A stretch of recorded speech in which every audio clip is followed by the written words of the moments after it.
identifikasi dan klasifikasi rayap. Selamat menyaksikan. Hai teman-teman, sekarang saya berada di lokasi pencarian rayap. Di sini lokasinya berada di Desa Ladas, Kabupaten Tulang Bawang, di mana lokasinya ini berada di belakang rumah. Oh ya teman-teman, sebelum kita mencari rayap, kita harus mempersiapkan alat seperti golok, nampan, dan juga gelas aqua. Dan saya telah menemukan sarang rayap pertama, yaitu sarang rayap tanah. Pada rayap ini memiliki 3 kasta. Yang pertama ada kasta reproduktif, yang kedua kasta pekerja, dan yang ketiga ada kasta prajurit. Pada rayap tanah ini ditemukan hanya 2 kasta, yaitu kasta pekerja dan kasta prajurit. Seperti ini bentuk dari sarang rayap tanahnya. Bisa teman-teman lihat. Dan selanjutnya saya juga menemukan sarang rayap tanah yang kedua. Ini adalah sarang rayap tanahnya. Nah, pada sarang rayap tanah kedua ini juga ditemukan hanya 2 kasta, yaitu kasta pekerja dan kasta prajurit. Dan selanjutnya saya menemukan sarang rayap kayu. Di sini saya menemukan sarang rayap kayu pertama. Ini adalah bentuk dari sarang rayap kayu pertama yang saya temukan. Seperti ini bentuknya. Dan ini adalah bentuk dari sarang rayap kayu kedua yang saya temukan. Setelah diidentifikasi, pada sarang rayap kayu ini hanya ditemukan juga 2 kasta, yaitu kasta pekerja dan kasta prajurit. Assalamualaikum warahmatullahi wabarakatuh. Saya Risa Minia Wulandari, perwakilan dari kelompok 4 akan praktikum tentang pengawatan rayap. Untuk alat dan bahannya sendiri di sini ada botol plastik, alkohol, dan rayap. Selanjutnya kita akan mulai memisahkan antara kasta-kasta dari rayap. Setelah dipisahkan dari kastanya, maka diberi alkohol 70%, dimasukkan hingga si rayapnya tenggelam. Lakukan ke semua wadah.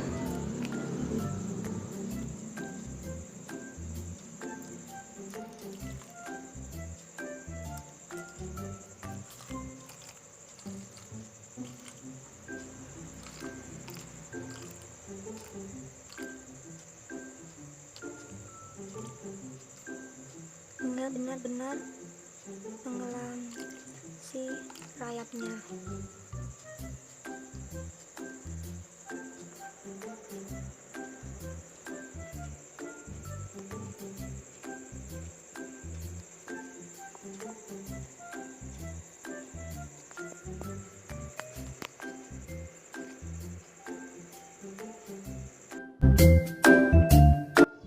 Assalamualaikum warahmatullahi wabarakatuh. Nama saya Fida Ajeng Puspitasari. Di sini saya akan praktikum tentang perilaku agonistik. Selamat menyaksikan. Halo teman-teman. Nah, jadi aku udah ada di lokasi yang mau kita bongkar rumah rayapnya. Jadi lokasinya itu di dekat rumah, tepatnya di Desa Pisang Indah, Kecamatan Bumiagung, Kabupaten Waikanan. Sebelum kita bongkar, mari kita lihat apa peralatannya. Yang pertama golok, cangkul, aqua, dan alat tulis. Selanjutnya kita bongkar rumah rayap menggunakan golok. Karena pakai golok susah, kita ganti pakai cangkul. Nah, jadi ini adalah rumah rayap. Selanjutnya ini adalah rayap pekerja, dan ini rayap prajurit. Oke, lanjut. Ini adalah rumah rayap kayu yang aku temuin di sekitar rumahku. Nah, jadi seperti ini rumah rayap kayu yang aku temuin. Nah, ini adalah rayap prajurit. Selanjutnya adalah rayap pekerja. Selanjutnya kita uji rayap dengan memasukkan kasta pekerja dengan pekerja. Dapat dilihat di sini rayap tanah mundur dan menghindari rayap kayu. Selanjutnya kasta prajurit dengan prajurit. Dapat dilihat di sini rayap tanah menyerang rayap kayu. Selanjutnya, kasta pekerja dengan prajurit.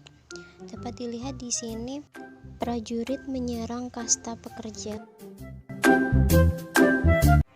Assalamualaikum warahmatullahi wabarakatuh. Saya Nabila Melia Putri, perwakilan dari kelompok 1.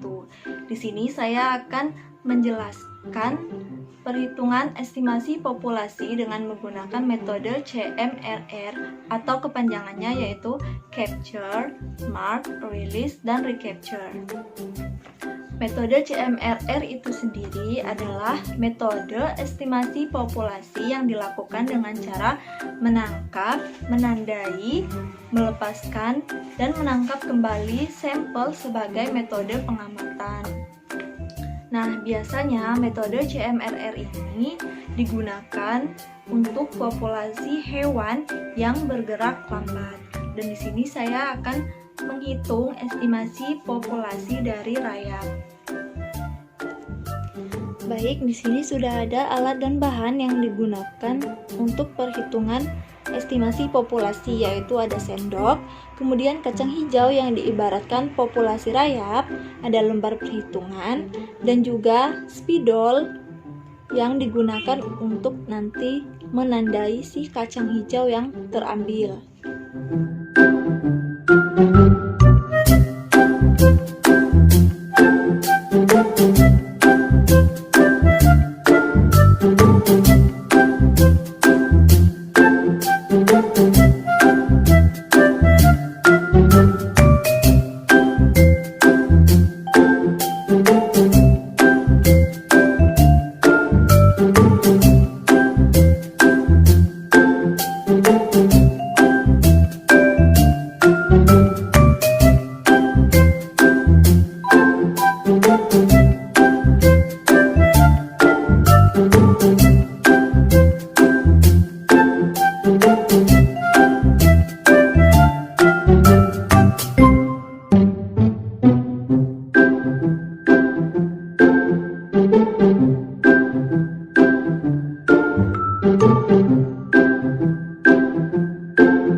Baik, di sini saya akan menjelaskan hasil perhitungan estimasi populasi yang telah dilakukan. Di sini ada pengambilan ke 1, 2, 3, 4, dan 5. Jadi pengulangannya atau pengambilannya dilakukan sebanyak 5 kali. Kemudian di sini ada C ini yaitu capture atau yang terambil. Di sini ada 64. Kemudian R-nya, recapture-nya tentu saja masih 0. Kemudian di sini ada T. T ini yaitu individu yang belum ditandai. Karena masih pengambilan pertama, tentu saja masih sama dengan recapture-nya. Ada 64. Dan yang pengambilan kedua, di sini capture-nya ada 67. Kemudian recapture-nya yaitu ada 4. Recapture tadi yaitu yang sudah ditandai. Jadi sebelumnya di pengambilan pertama itu ada 64 yang ditandai, kemudian terambil 4 dan keseluruhannya ada 67. Nah, untuk T sendiri bisa dikurangkan saja. Yang 67 dikurang 4. Jadi yang terambil keseluruhan dikurang dengan yang sudah ditandai tapi terambil kembali, yaitu ada 63. 67 dikurang 4, 63. Begitupun dengan nomor 3, capture-nya atau yang terambilnya ada 66.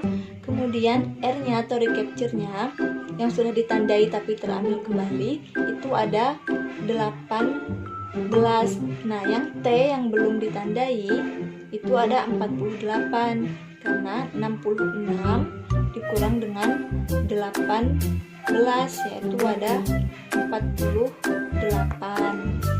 Kemudian begitupun langkah untuk nomor pengambilan keempat dan juga ke-5.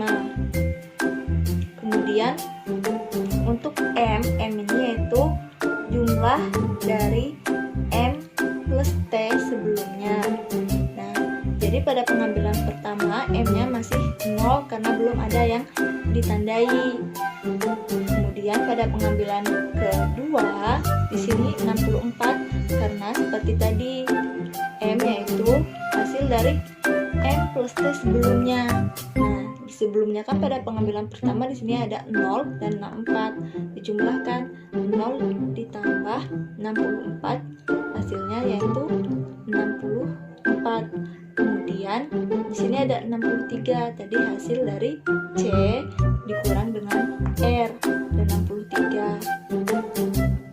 Jadi untuk pengambilan ketiganya 64 ditambah dengan 63 hasilnya 127. Begitupun untuk yang keempat 127 ditambah 48 hasilnya 175. Kemudian pada untuk